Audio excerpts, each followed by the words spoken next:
Olá, bem-vindos ao Mais Saúde na TV. E o nosso assunto de hoje é saúde e educação no desenvolvimento infantil, onde receberemos a pedagoga Camila Nunes. E você, gostava de ir à escola? Foi uma criança levada? Foram essas as perguntas que fizemos nas ruas. Olá, você costumava ser uma criança muito arteira? Nossa, muito. Sempre dei muito trabalho para minha mãe quando era pequena.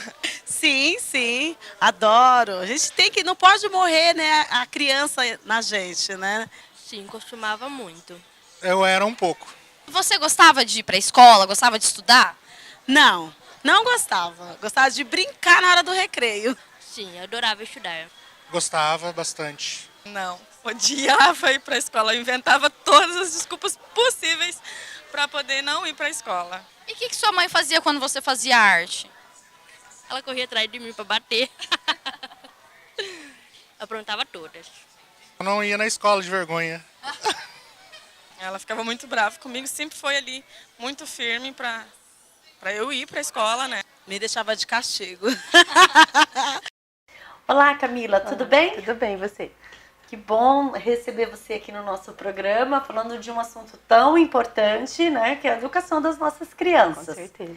Fala pra gente, Camila, é possível integrar educação e saúde?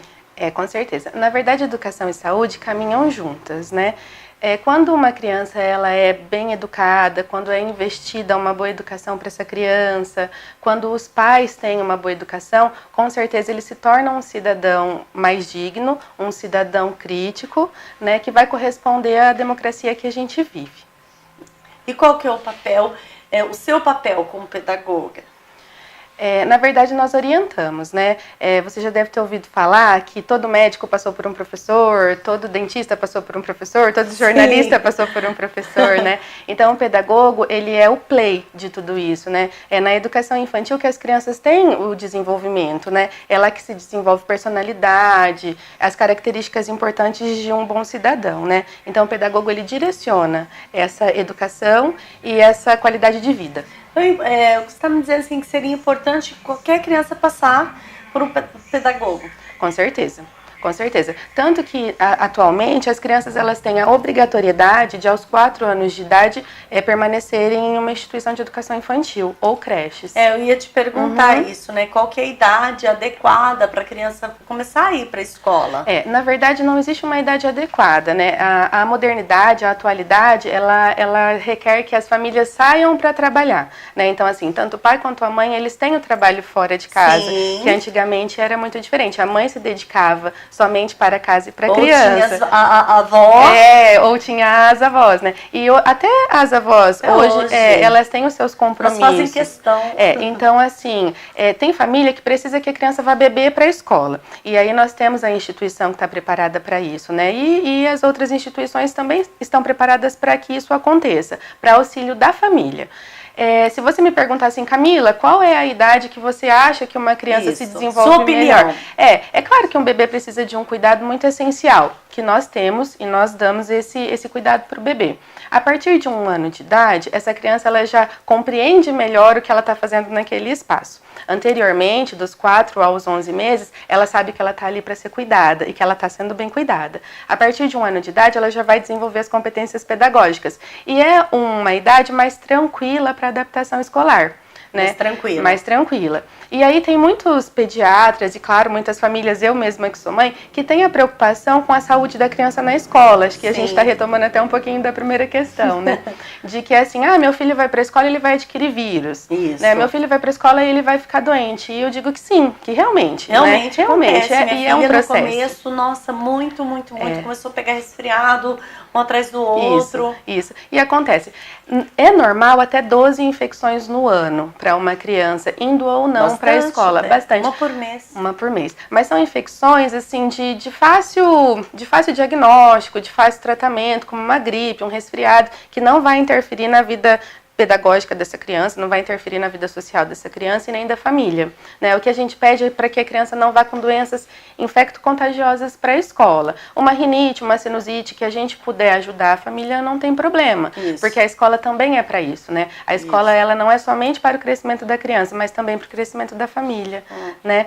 E aí, quando essa criança vai para a escola, ela adquire alguns tipos de vírus mesmo, não é mentira. Não tem como fugir. Não tem como fugir, mas como eu disse, são vírus simples, e quanto mais cedo essas crianças adquirirem esses vírus, mais fácil será para elas adquirirem a imunidade também.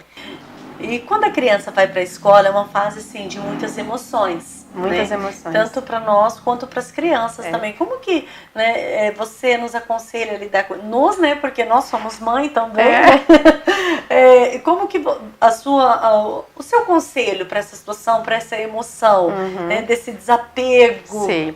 É uma fase muito complicada para as famílias, porque eu digo que eles estão entregando para nós o que é de mais precioso, né? E que para eles é um corte, né? É um ciclo que está começando, que é o ciclo da vida escolar da criança, né? A mãe precisa retornar ao trabalho, a criança precisa se desvincular, é o corte do cordão umbilical, né? Sim. É o segundo corte, né? E é tudo muito novo, é tudo muito rápido. Então, para as famílias, o que a gente aconselha? Diálogo. Então, assim, sempre falar com a criança, olha, filho, esse lugar que a mamãe escolheu, que o papai escolheu, é o lugar que nós achamos que é bom para você. Sempre. Essa professora ou essa tia que vai cuidar de você, a mamãe confia muito nela, ela é muito legal, você pode falar para ela o que você precisar, o que você sentir. Então, assim, sempre o pai dizendo para a criança que aquele lugar que ele escolheu é o lugar que ela vai ficar bem.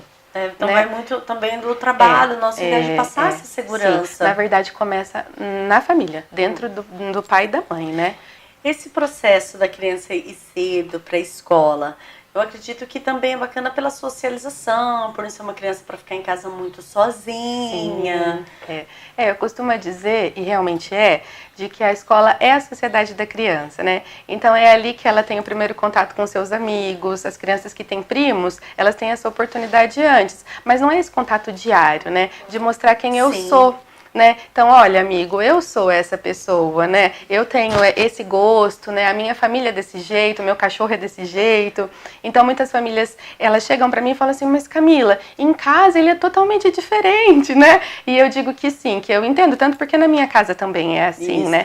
Mas por que existe essa diferença entre a casa e a escola, né? Porque eles estão na sociedade deles, né? Então, nós adultos, quando nós estamos na nossa sociedade, a gente também age com mais cautela, né? A gente não fica tão assim desenvolto, fazendo tudo que a gente quer, né? A gente se preocupa com a nossa educação, com a nossa conduta, e com as crianças é a mesma coisa. E até mesmo acredito que a dividir brinquedo, dividir um lanche. Sim, então, nós estamos também vivendo uma atualidade do filho único, né? Sim. Então, assim, as famílias, até por questões de trabalho ou financeiro, né?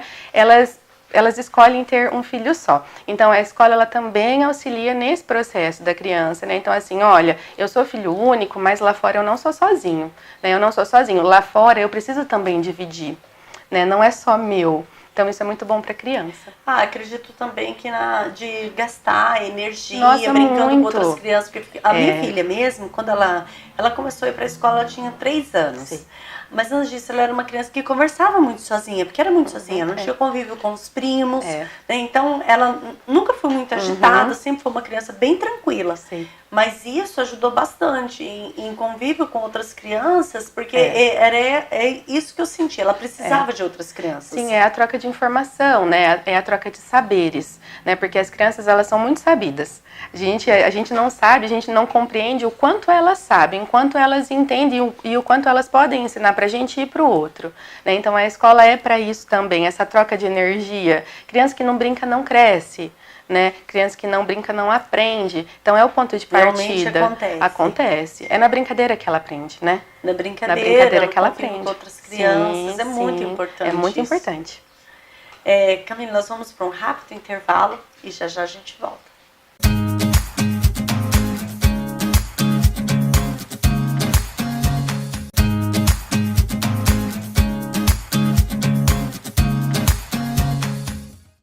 Estamos de volta com o nosso Mais Saúde na TV, né, com a pedagoga Camila.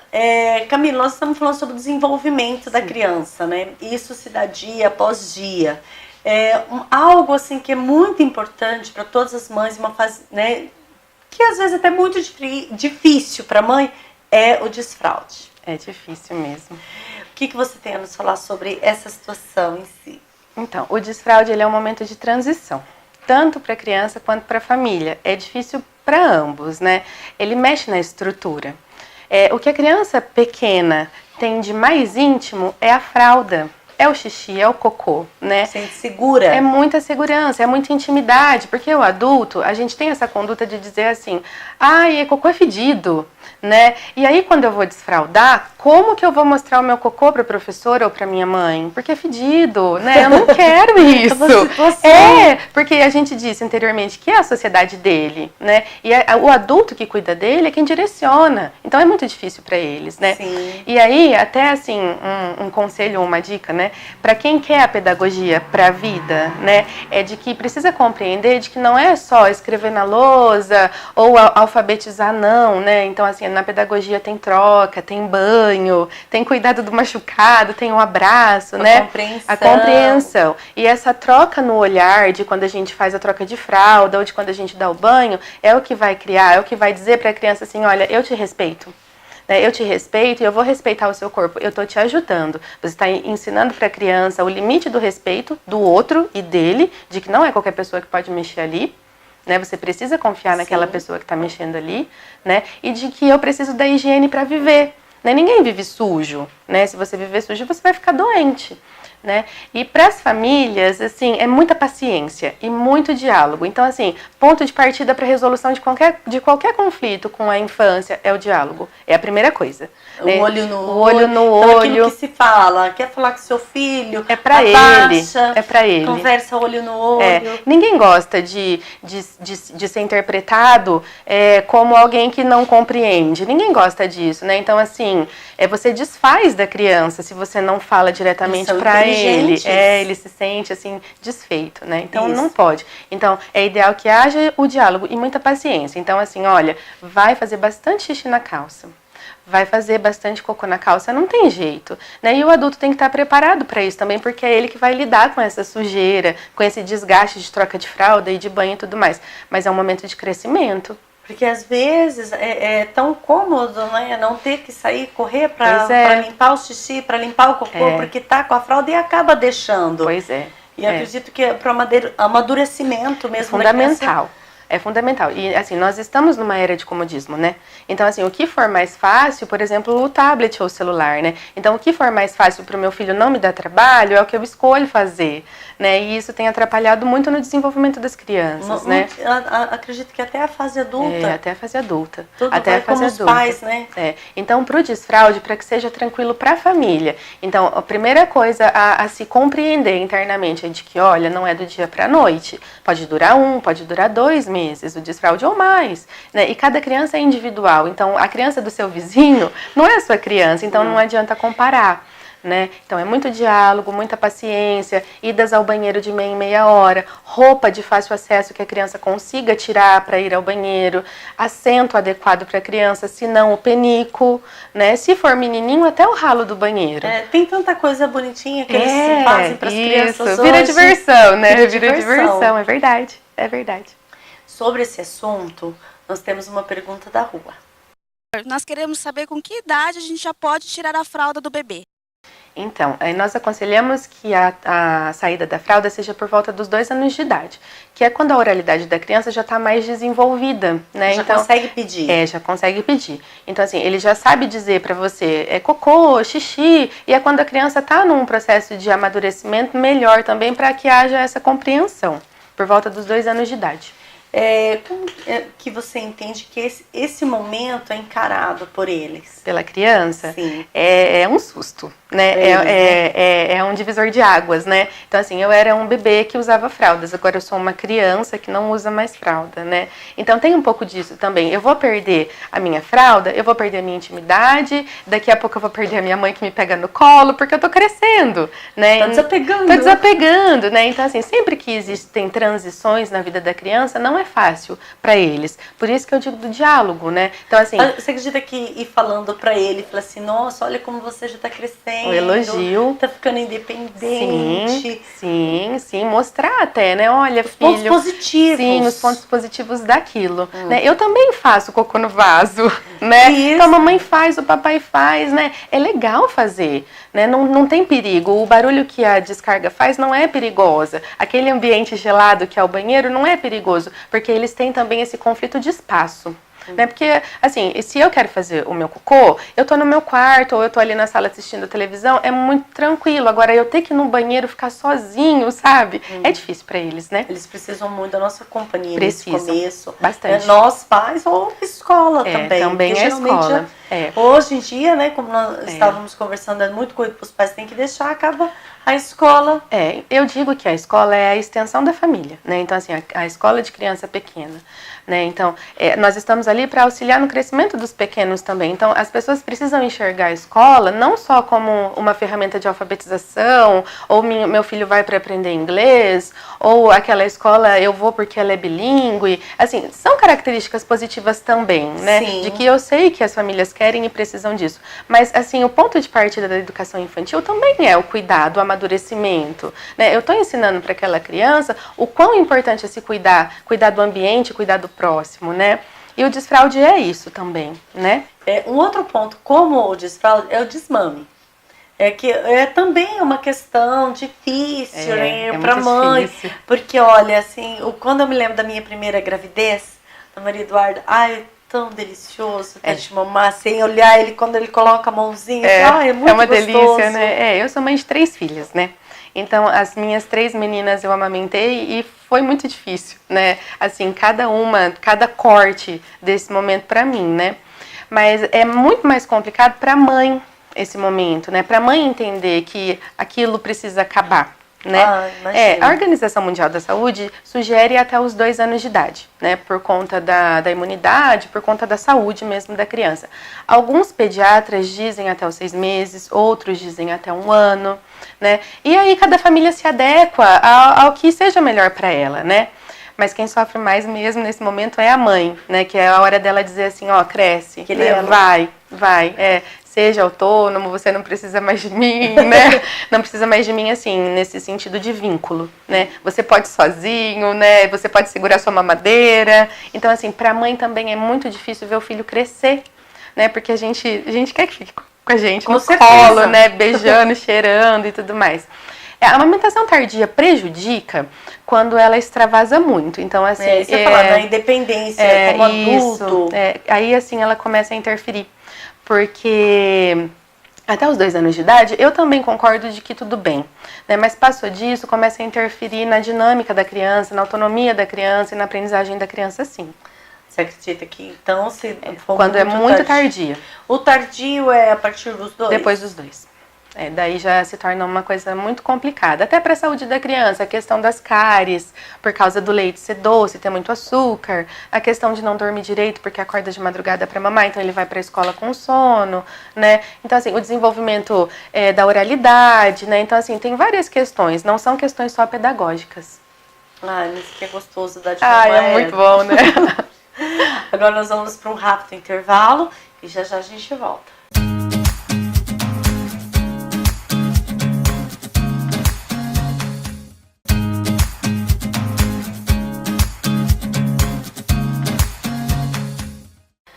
Voltamos com o nosso Mais Saúde na TV.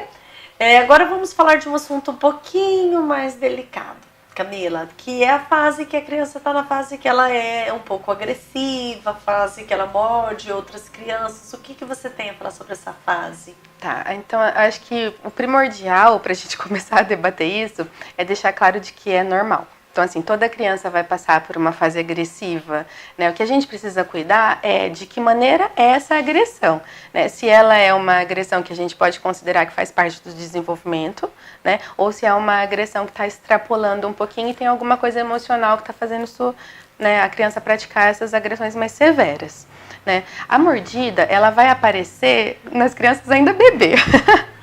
Né, por volta dos 9 meses, né, eles já começam a morder. Começa pelo peito da mãe. Sim. Né? E tem criança que não morde a mãe, vai morder na escola, ou vai morder numa festa de aniversário, ou vai morder na praça, né? E isso não quer dizer que a criança dói tanto. Dói tanto, mas crescer dói. Você está falando então assim que a mordida tem uma fase que, né, que ela é normal. E quando ela deixa de ser normal, passa os limites? Ela é normal até os 3 anos de idade. Na verdade, assim, ela não é normal que seja constante, né? Então, assim, lá no berçário, as crianças tendem a morder mais, porque elas não têm a oralidade formada. Então, assim, como que eu vou dizer pro meu amigo que eu amo tanto aquele amigo? Então, assim, eu mordo, porque é muito amor. É muito amor. O adulto tem a mania de dizer, eu vou morder você. Isso, ai, que né? vontade de morder. Ai, que vontade de morder. Mas a gente erra muito nisso, porque a gente tá dizendo pra ele que quando for muito bonitinho, a gente morde, né? Então a gente tá ensinando isso pra ele, né? Ou senão, eu tô tão bravo com você que eu vou te morder, porque eu sei que dói, né? Mas assim, aí a gente não pode considerar que aquela criança é má. Aquela criança está se desenvolvendo, né? Isso vai passar naturalmente. Passa naturalmente até os 3 anos de idade. Até os 3, depois já é preocupante. Depois começa a preocupar. É claro que ali, né, rola um conflito aqui, outro conflito ali, porque as crianças, elas têm essa questão de é meu, eu não quero dividir com você, né? Então, assim, a mochila é minha, então você não rela, né? Eles têm esses conflitos dentro da escola ou fora da escola, né?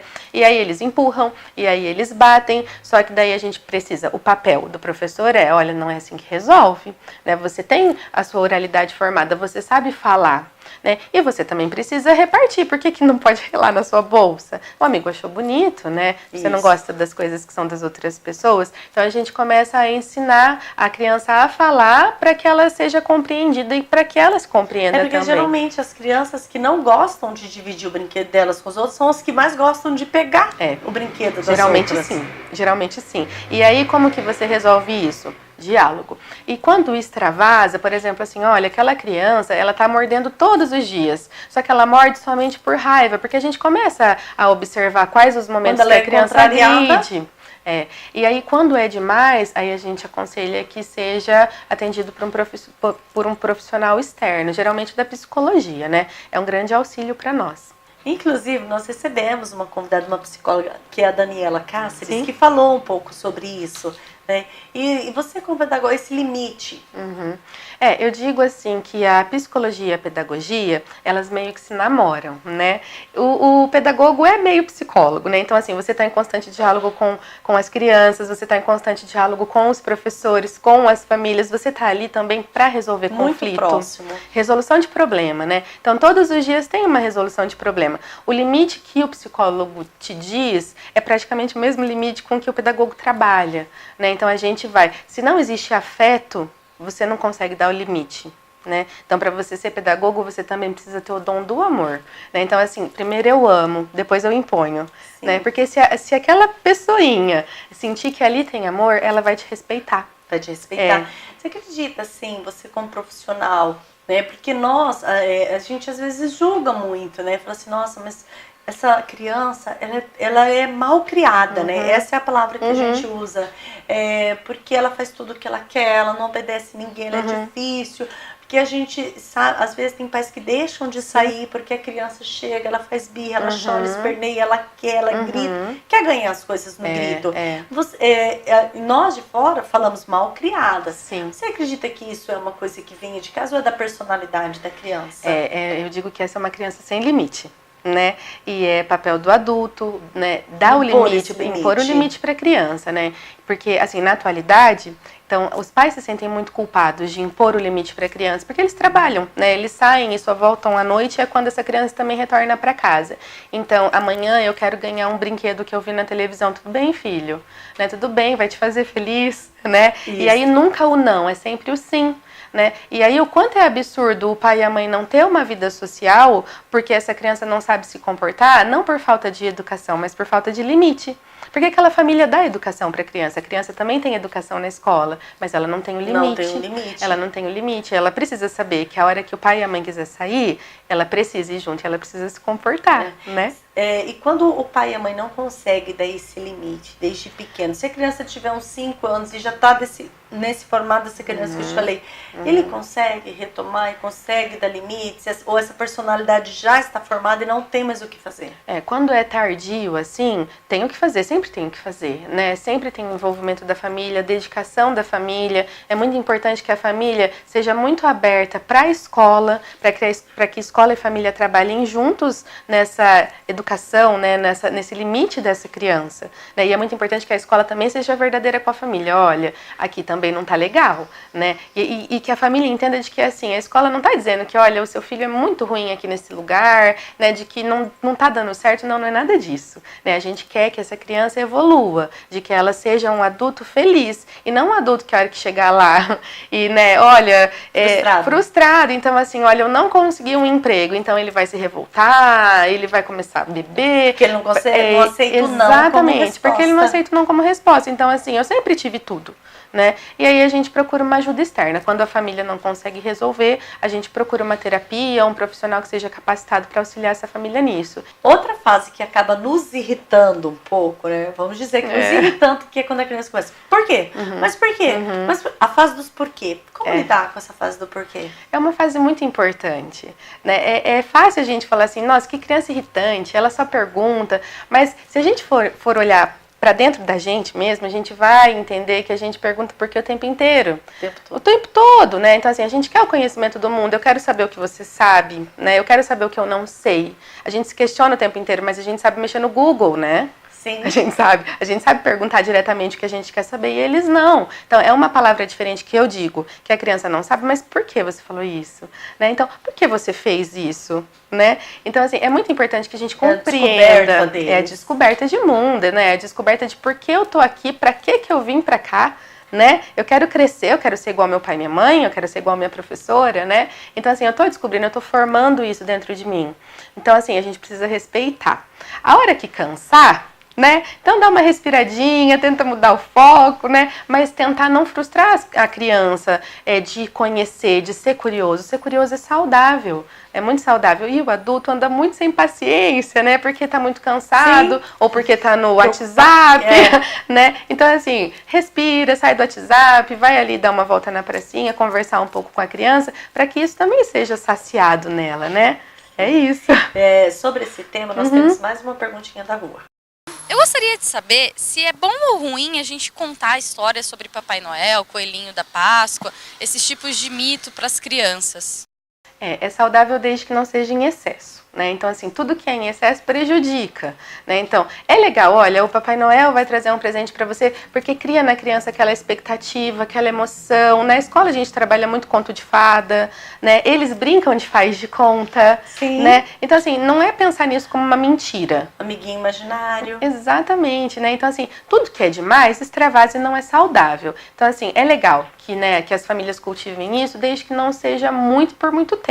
Né? Eu acredito, assim, que o natural deles não é que a gente chegue e fale assim, olha, Papai Noel não existe. Exato, eles vão descobrir.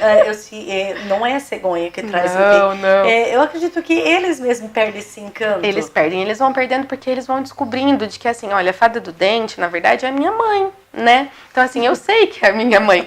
Por muito tempo eu permaneci com isso com a minha filha do meio, né? Então, assim, ai, filha, a fada do dente trouxe pra você, né, e coisa e tal. E aí um dia ela falou assim pra mim, mas mamãe, eu sei que você é a fada do dente. E quem se frustrou fui eu. Que decepção. Porque ela cresceu, né? Ela cresceu e ela compreendeu de que, assim, a minha mãe me dá esse presente porque é um momento especial da minha vida, né? A minha também, viu? A gente colocar dinheiro. Aí ela pegou e falou, né? Mas eu vi o papai colocar. E daí assim, filha, é verdade, mas eu fiz por amor, né? Eu fiz por amor. Mas até, às vezes, ela até cai, ela fala assim, a fada do dente não passou. Eu falei, mas essa fada do dente não existe. Né? Mas a estimulação da imaginação é muito importante, né? Camila, como que, aqui em Ourinhos, como que as pessoas fazem para te encontrar? O que elas podem fazer para te encontrar? Né, para ter esse bate-papo, tirar suas dúvidas daqui em Ourinhos, onde que você está atendendo? Tá, eu sou uma pessoa bastante acessível, né? As pessoas me encontram no Instituto Espaço Crescer, é uma escola de educação infantil, voltada para criança pequena, de 0 a 5 anos e meio. Então, nós formamos a criança para que ela vá para o primeiro ano do ensino fundamental. Né? Este lugar que eu trabalho, eu sou diretora, né? Eu cuido das crianças, das professoras e das famílias. Eu penso que ali na escola a gente faz um trabalho muito incrível, porque é o resgate da infância, né? Aquela coisa de que o que eu fazia quando eu era criança, aquilo que era super legal, a gente resgata, né? E sempre com um olhar para a arte. Então, assim, a criança lá, ela vai aprender a partir do olhar para a arte, do olhar do artista para o mundo. Ai, que né? É interessante. super interessante, diferente. é muito diferente, assim. E aí a gente ensina a criança através do todo e não por partes. Então a apostila para quê? Né? Se a criança pode sair desse método regrado e conhecer o mundo por onde ele quiser, né? Olha, que fantasia É gostosa. muito legal, é muito legal. Quero agradecer você ter Eu que participado agradeço. do nosso programa. Eu que agradeço. Nós vamos ficando por aqui com mais saúde dessa semana. Agradecendo sempre nossos parceiros, Pedrinho Cabeleireiro e equipe, Loja Algodão Brasil. Gente, um grande beijo e até a próxima semana.